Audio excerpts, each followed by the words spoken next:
문제를 하나 드리겠습니다. 하나님께서 우리에게 성경을 주셨는데 그 성경 주신 이후에 우리 그리스도인들이 가장 많이 암송하고 반복하는 성경 구절은 무엇일까?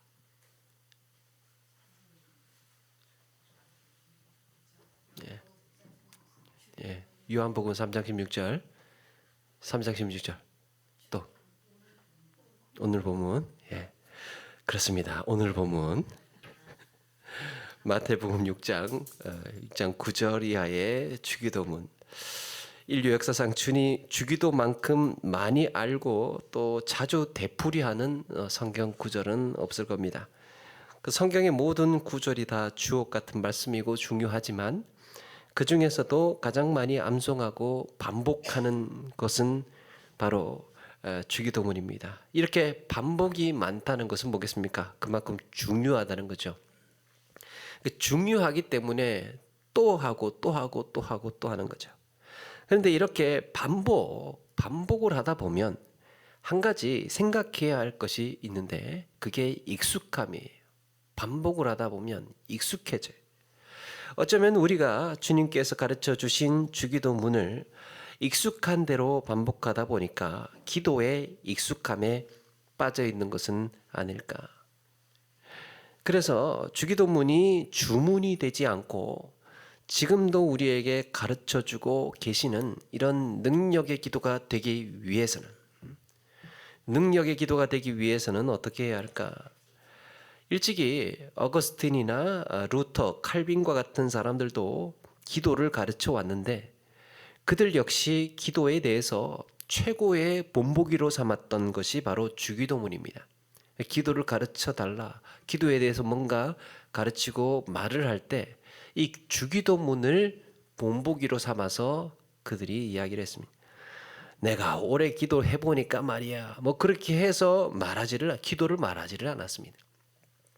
늘 자기 경험을 부인하고 자기 논리를 의지하지 않고 주님이 가르쳐 주신 본래의 모본으로 돌아갔습니다.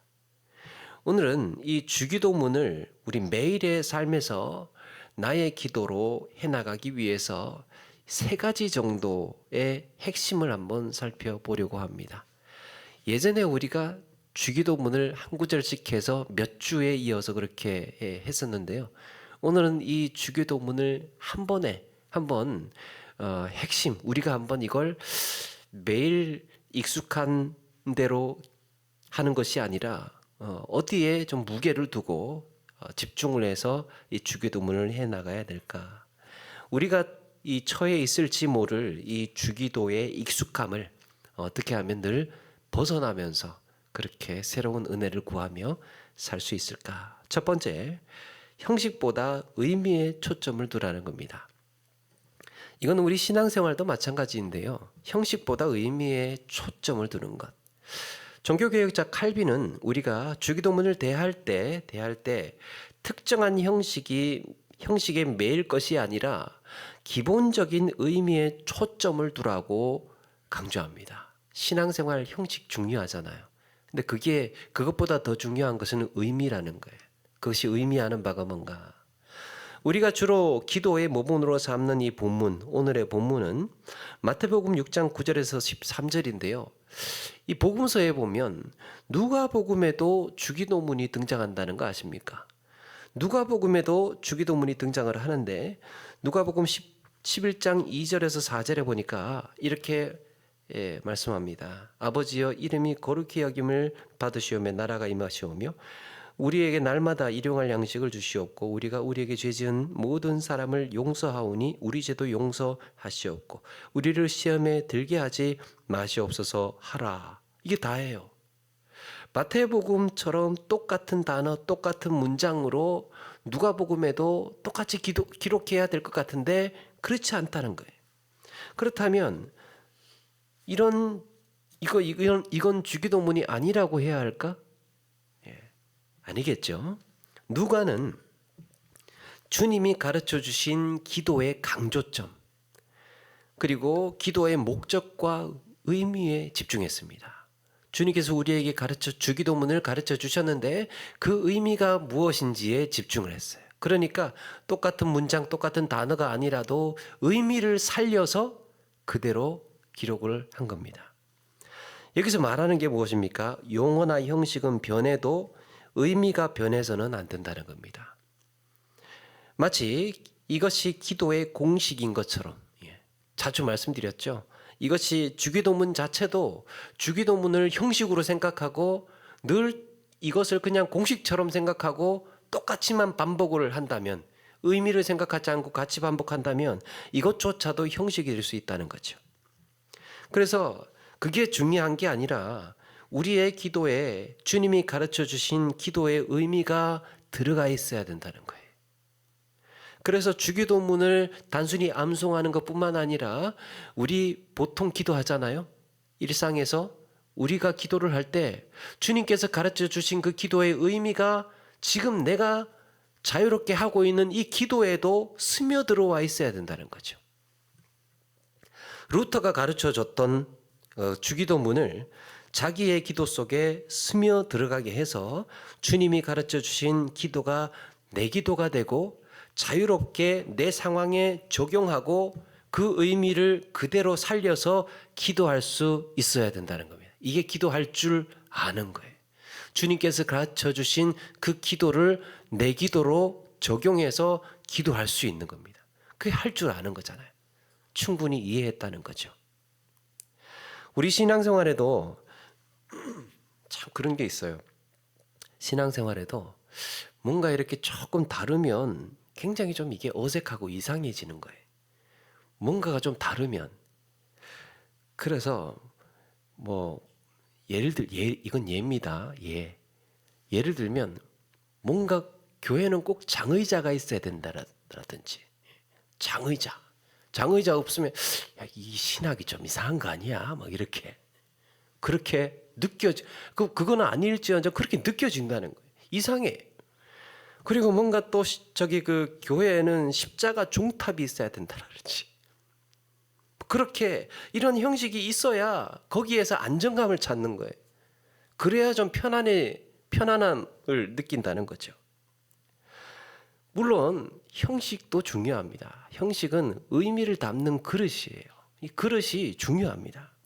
그런데 형식에 익숙해지면 변화가 두려워져요. 변화가 자기 성찰에 방해를 받는답니다. 익숙한 걸 좋아하는 사람은요, 익숙한 사람들하고만 관계를 맺어요. 뭔가 새로운 상황, 새로운 조건을 만나게 되면 매우 어색하고 불편해합니다. 그래서 자기의 뭔가를, 자기에게 나는 이게 익숙한데, 나는 이게 좋은데, 익숙한 뭔가를 침해하면 뭔가 불안해지고 거기에 크게 분노하는 경우가 있습니다. 나는 이게 지금 익숙한 거예요. 이거는 내가 제일 잘하는 것이고 내가 제일 잘하는 것이기 때문에 거기에 자존심까지 걸려 있어요. 이렇게 내가 살아왔기 때문에, 익숙해 있는 것에. 여러분, 음식 잘하고 오래된 집에 괴팍한 할머니를 욕쟁이 할머니라 그러잖아요. 거기에 가서 이제 음식이 짜네, 싱겁네, 그러면 이제 욕 먹고 쫓겨나잖아요. 그러니까 수십 년간 그것만 반복해 왔어요. 거기에 자존심이 걸려 있는 겁니다. 맞든 틀리든 그거는 옳은 거예요. 여러분, 여기에 문제가 무엇입니까? 그러면 더 이상 성장하지를 못합니다. 성장하지를 못해요.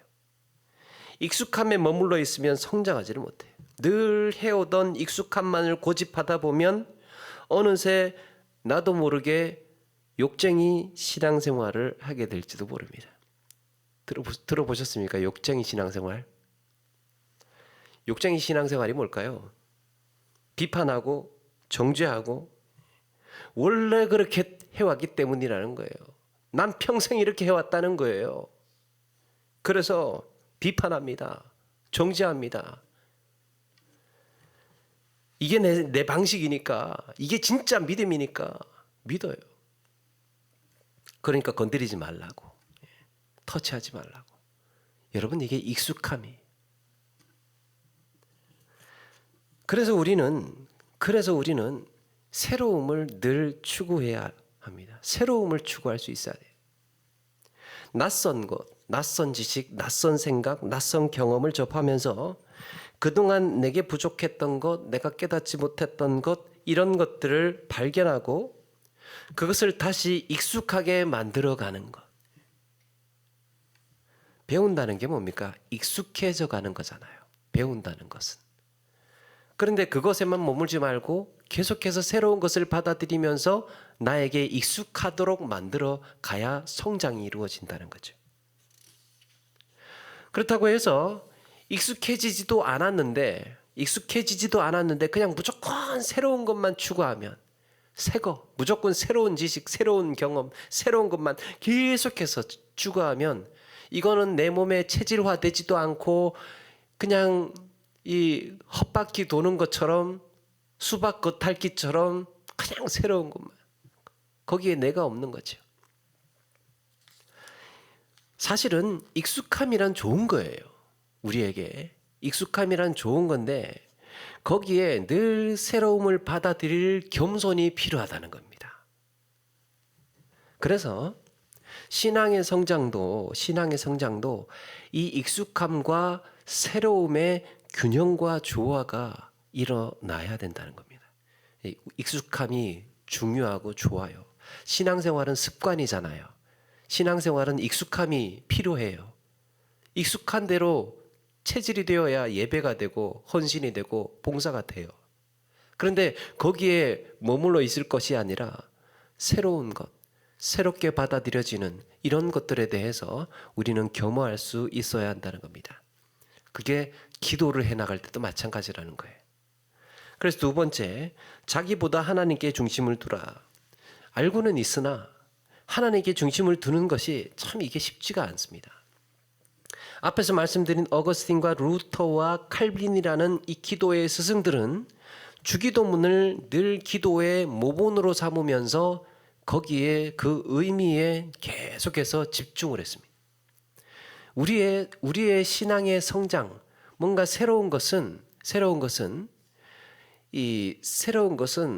없는 것을 창의적으로 뭔가 만들어내서 새로운 것을 발견하는 것이 아니고 늘 진리로 다시 돌아가는 겁니다. 진리로. 그래서 주님께서 가르쳐 주신 기도로 되돌아가는 거예요. 기도로 늘 되돌아가서 내가 혹시 어긋나 있지는 않았을까? 혹시 내가 또 이 상황에 따라서 의미가 변질되지는 않았을까? 다시 돌아가 보는 겁니다. 그 의미란 기도의 무게중심이 하나님께 있다는 거예요. 주기도문을 아무리 묵상하고 아무리 모본으로 삼아서 연구를 해봐도 그 중심이 하나님이라는 사실을 계속해서 확인을 합니다.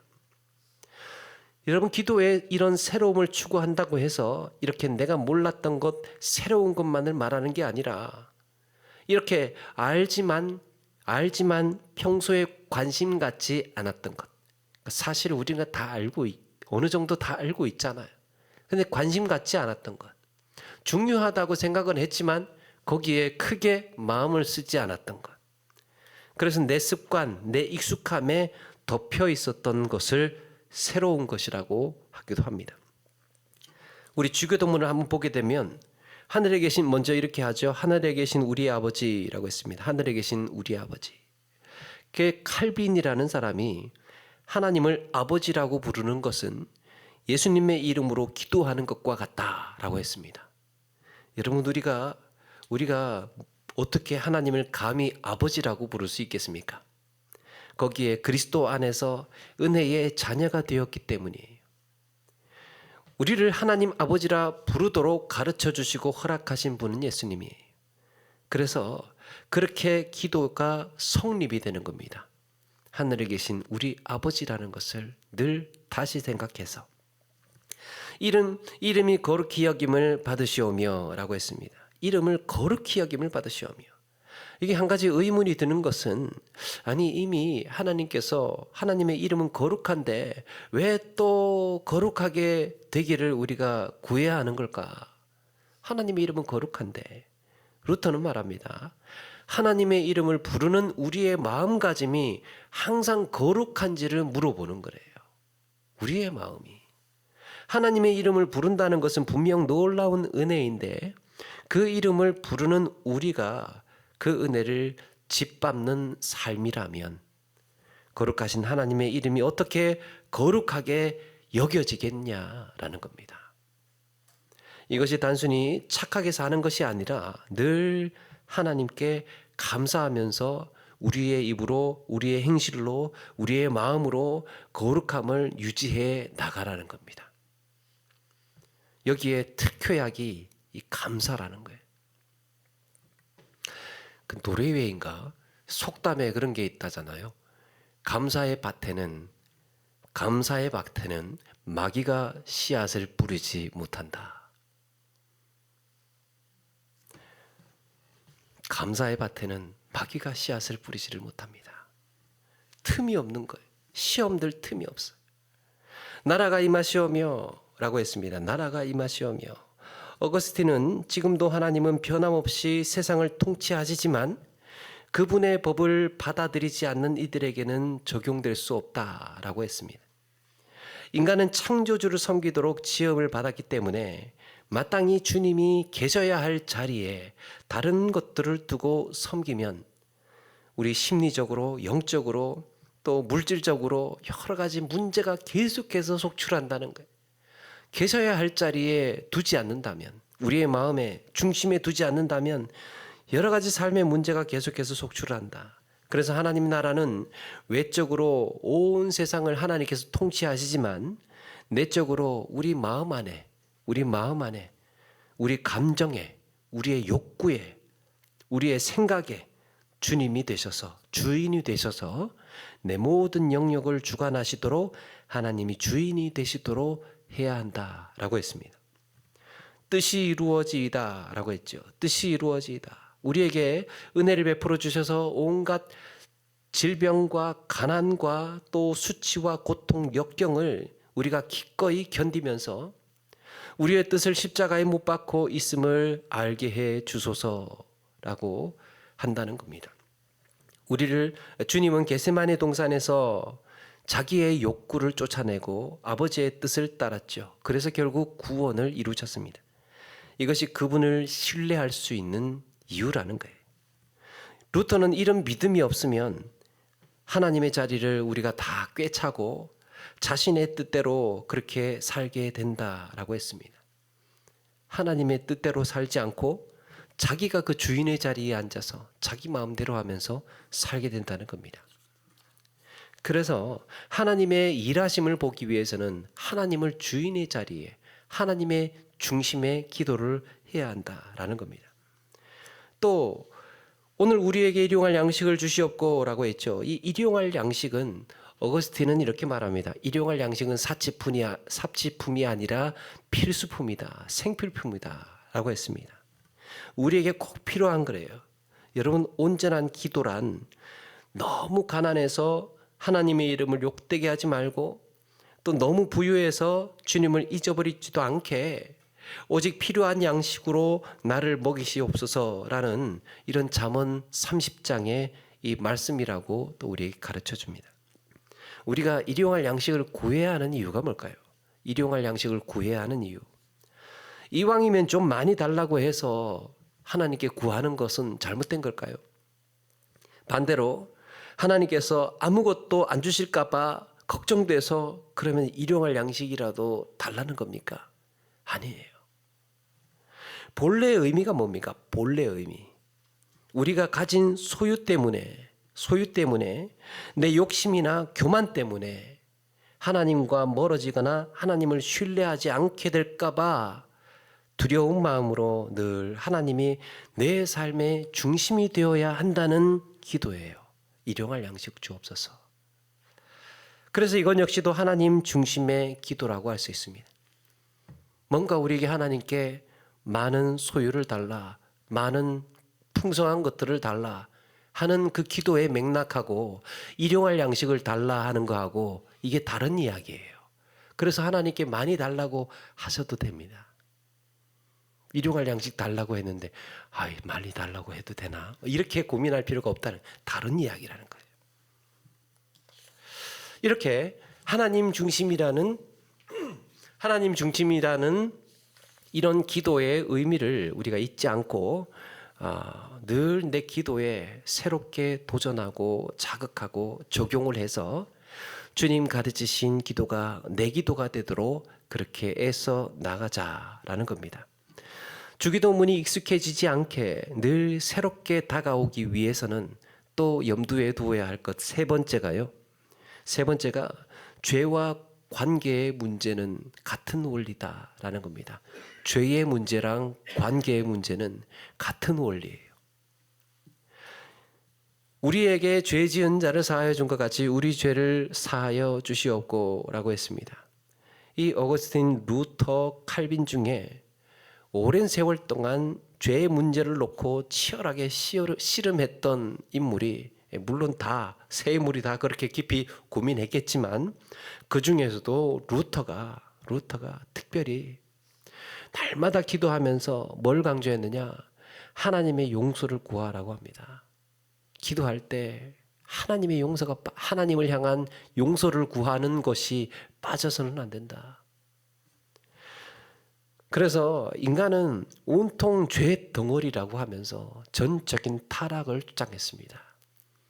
우리는 숨쉬고 살아가는 모든 순간순간마다 죄가 묻지 않을 수 없다. 그래서 회개하고 늘 하나님 앞에 죄를 사함을 위한 기도를 해야 된다.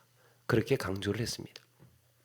그래서 사람은 누구나 남보다 나을 게 없고 누구라도 하나님의 임재 안에서 겸손하게 엎드릴 수밖에 없다라고 했습니다. 참 신앙생활이 있어서 처음과 마지막은 죄 문제인 것 같아요. 하나님 앞에 우리는 뭘로 서겠습니까? 죄 문제가 안 들어갈 수가 없어요. 주님께서 우리를 사하여 주셨고 우리를 용서하셨기 때문에 그 앞에 나아갈 수 있는 거 아닙니까? 죄 문제. 그러면서 놀라운 도전을 하는데요. 회개나 고백하는 것이 하찮게 여겨진다면, 꼬박꼬박 죄를 뉘우치고 고백하는데도 삶 한가운데 확신과 기쁨이 점점 커지지 않는다면 은혜로 구원을 받았다는 신앙의 본질을 제대로 이해하지 못한 것이다. 그랬습니다. 구원의 은혜는 언제 느낀다는 말입니까? 은혜를 언제 느낍니까? 내 잘못을 뉘우치고 죄를 고백할 때 은혜가 주어지는 거예요. 내 죄를 뉘우치고 고백할 때, 회개할 때 은혜가 주어집니다. 회개할 때. 한마디로 기도에 회개가 없으니까 새롭지가 않은 거예요. 기도에 회개가 없으니까 사죄의 은혜를 누리지 못하고 늘 내게 익숙한 기도만 하게 된다는 거예요. 그래서 루터는 이것을 가리켜서 영적 실상에 대한 자기 검증이다라고 했습니다. 뭔 말이냐? 전적으로 타락하고 죄덩어리인 인간이 하나님 앞에 기도한다고 했을 때 거기에 회개가 나오지 않는다면 영적인 실상, 즉 자기의 영적인 본 모습을 감춘 채 바리새인처럼 형식적인 기도, 익숙한 기도만 하고 있는 것이나 다름없다라고 했습니다. 기도에 회개가 나오냐 나오지 않느냐에 따라서 자기 검증이 이루어진다는 무서운 말을 합니다. 우리 신앙생활에서 기도 생활을 할 때 가장 먼저 하나님 앞에 나아갈 때 나를 돌아보는 겁니다. 나를 돌아보는 것. 죄 문제와 씨름하고 죄 문제에 대해서 하나님 앞에 해결되고 난 다음에 대화가 이루어진다는 거예요. 여러분, 왜 하나님 앞에 기도할 때 죄 문제가 민감할까요? 하나님 앞 기도할 때 왜 죄 문제가 민감합니까? 그게 하나님과 관계의 문제이기 때문입니다. 관계. 회개가 없다면 나는 하나님 앞에 뭔가 감추고 있는 관계예요. 죄가 있음에도 불구하고 용서를 구하지 않는 적대적인 관계로 그 앞에 서는 것입니다. 이런 관계는요, 주기도문은 놀랍게도 타인과의 관계로 이어집니다. 타인과의 관계로. 우리가 우리에게 죄 지은 자를 사하여 준 우리에게 죄 지은 자를 사하여 우리에게 죄 지은 자를 사하여 준 것 같이 우리 죄를 사하여 주옵시고. 타인의 관계와 하나님 관계를 그렇게 같이 연결을 합니다. 하나님께 용서를 구하지 않는다는 것은 내가 타인을 용서할 수 없다는 얘기죠. 자기 잘못을 인정하고 용서를 구할 줄 아는 사람이요, 타인을 용서할 수 있습니다. 용서를 미안하다, 잘못했다, 이걸 할 수 있는 사람이 타인을 용서할 수 있다는 거예요. 여러분, 누군가와의 관계에서 뭔가 그런 사람들 있잖아요. 뭔가 좀 보기 싫고 껄끄러움이 있고, 그래서 눈도 좀 마주치기가 싫고, 그래서 이제 좀 외면하게 되는 누군가가 있다면, 그런 누군가가 있다면 그 사이에 죄가 존재한다는 증거랍니다. 껄끄럽고 외면하고 싶고 말하기 싫고 멀리하고 싶고 관계가 안 좋은 거죠. 그러면 그 사이에 죄가 존재한다는 증거예요. 이때 내가 그를 이해하고 용서해야 하는 입장이 되기도 하고, 반대로 용서를 구해야 하는 처지이기도 합니다. 그 둘 중에 하나라는 거예요. 내가 그를 이해하고 용서해 줘야 될 때도 있고, 반대로 아니면 내가 그에게 용서를 구해야 될 때도 있고, 둘 중에 하나라는 겁니다. 죄 문제가 있어요. 죄 문제 때문에 관계가 껄끄럽고 관계가 단절이 되어 있는 겁니다. 하나님과 우리와의 관계가 어떻습니까? 죄 문제가 걸려 있으면 하나님과의 관계도 그렇게 껄끄럽다는 겁니다. 그래서 그게 해결이 돼야 된다는 겁니다. 하나님 앞에서 회개하고 고백하고 시인한 것처럼 사람과의 관계에 있어서 관계가 해결이 되고 풀리기 위해서는 그 문제가 풀려야 된다는 거예요. 그래서 우리의 이런 믿음의 고백은 바로 이렇게 하나님과의 관계가 죄 문제와 연결되어 있다는 것을 기억하자. 그 은혜로 죄 사함을 받아놓고 용서하지 않는 것이나, 누군가를 용서하지 않는 것이나, 잘못해놓고 시인하지 않는 것, 모두가 죄를 품고 있는 겁니다. 죄가 안에 품고 있어요, 아직도. 그리고 그런 마음으로 기도를 하니까요, 그런 마음을 품고 기도를 하니까 기도가 새롭겠느냐, 기도가 신선하겠느냐, 뭔가 답답한 게 막혀 있는데 어떻게 기도가 시원하겠느냐, 그래서 거기에 죄사함의 감격이 있겠느냐라고 기도의 스승들은 우리에게 그렇게 물어오고 있습니다. 죄 문제가 해결이 되어야 익숙한 기도, 틀에 박힌 기도에서 벗어나서 날마다 은혜를 누리고 날마다 하나님의 이런 은혜의 단비를 경험하게 된다라는 겁니다. 죄 문제를 기억하라. 그래서 오늘 우리의 기도는 늘 하던 대로의 익숙함을 끊임없이 점검하고 주님 가르치신 기도의 의미를 기억해야 하겠고, 오직 하나님께 중심을 둔 기도, 그래서 하나님께서 일하시도록 거기에 우리가 놀라며 감사하도록 그렇게 기도를 해야 하겠다. 그리고 죄의 문제는 관계의 문제와 같은 원리라는 점을 우리가 기억하고 하나님과의 관계, 타인과의 관계 회복을 위해서 늘 기도하며 애써 나가야 할 줄로 믿습니다. 신앙생활에 참 힘든 과제 중에 하나는요, 이 껄끄러운 사람, 싫은 사람 있으면 신앙생활의 에너지가 확 다운이 돼요. 그래서 나를 위해서라도, 스스로를 위해서라도 그런 껄끄러운 사람, 외면하고 싶은 사람을 만들지 않아야 되고, 있더라도 없애야 됩니다. 해결이 돼야 돼요. 해결이 되어야 내가 살아요. 그게 뭡니까? 하나님과 나와의 관계도 그래야 해결이 된다는 겁니다. 그걸 같이 하나님과의 관계, 그리고 내 사람들과의 관계를 주기도문에서는 그렇게 같이 엮어놨어요. 그래서 늘 그걸 의식하고 기억해서 새로운 하나님의 은혜를 매일 기도의 순간순간들마다 받아 누리는 우리 모두가 되기를 바랍니다.